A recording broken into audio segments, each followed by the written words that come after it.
And welcome back to Hannity. One of the nation's most iconic magazines has landed itself in hot water after putting an accused killer and a terrorist on its cover. Rolling Stone magazine released the cover of its latest issue revealing a glam shot of the sole surviving Boston Marathon bombing.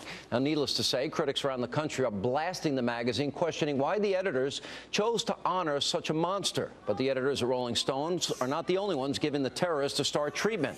Just last week, the bomber's supporters appeared outside the courtroom during his first federal court appearance in Boston. These so-called groupies held up signs saying "Justice for Jakar" and "Free Jakar," and they wore T-shirts with similar phrases.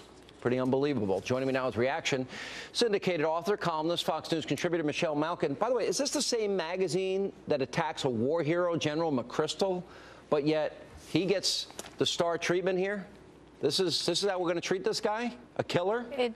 It sure is, and they really need to retitle this magazine because it's now Tiger Beat for terrorists and criminals and sociopaths. And I really wonder, I dread to know what's coming up next. Are they going to put Nidal Hassan with a thousands and thousands of word profile so that we can understand more deeply his humanity and complexity? I mean, I really just want to throw up, especially not just looking at the cover, but the actual article itself. Now, Rolling Stone is now trying to cover its backside and explained that really people need to appreciate that this article falls within the traditions of journalism.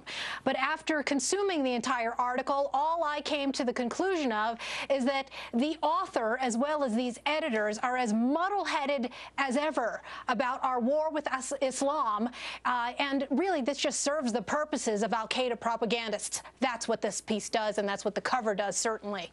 You know, is even the article and the cover details what they do, how a popular, promising student was failed by his family, fell into radical Islam, and became a monster.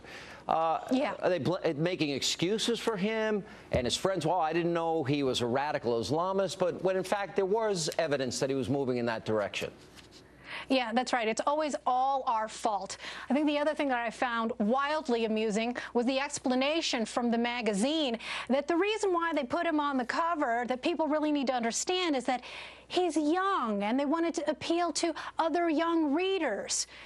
In other words, American youth, this accused Boston bomber who is accused of using pressure cookers that ended up killing many people, including an 8-year-old boy, is just like you. It's flabbergasting if you look at it on its face, and I think I'm very encouraged by the backlash because it's not just us racist, xenophobic, Islamophobic conservatives who are appalled by this. It's pretty much everyone in mainstream Hollywood, from bands like One Republic and Tommy Lee from Motley Crue, many actors, including Ralph Macchio, yes, the Karate Kid, and Chris Evans, Captain America. And when you've got Captain America and the Karate Kid against you, you really should reassess yourself. What do you think of the decision? There's a big Boston supermarket chain, Walgreens, Stop and Shop, CVS, all said, you know what? No, we're not going to sell this. I applaud their decision. Right. Your reaction?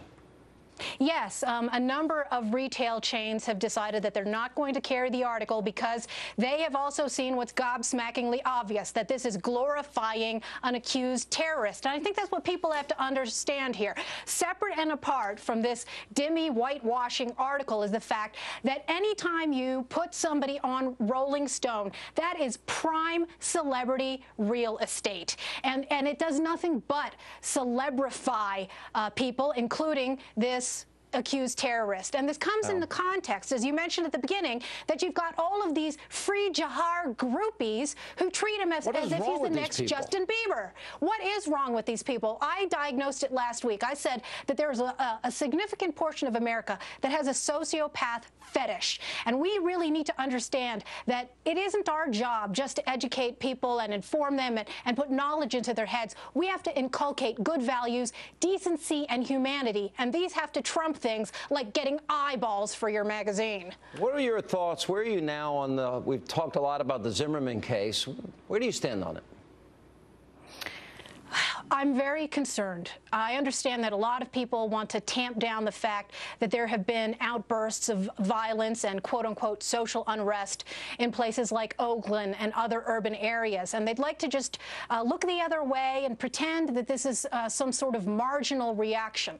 But I think that a lot of the divisiveness that we're seeing ought to lie, the blame ought to lie at the feet of the White House, where we have racial grievance mongers led by President Obama and Eric Holder, who have a political interest, an ideological interest in making those divisions larger and not healing them.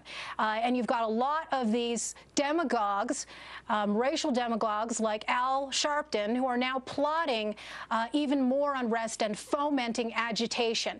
And where are the leaders? You know, where are the true civil rights leaders? There are some brave black conservatives speaking up now. You've had Deneen Borelli on the show and others who are trying to get some sense into the black community on this. But you know, there's a sense that a lot of this is untethered, and I fear that. All right, Michelle Malkin, always good to see you. Thanks for being with us. All right.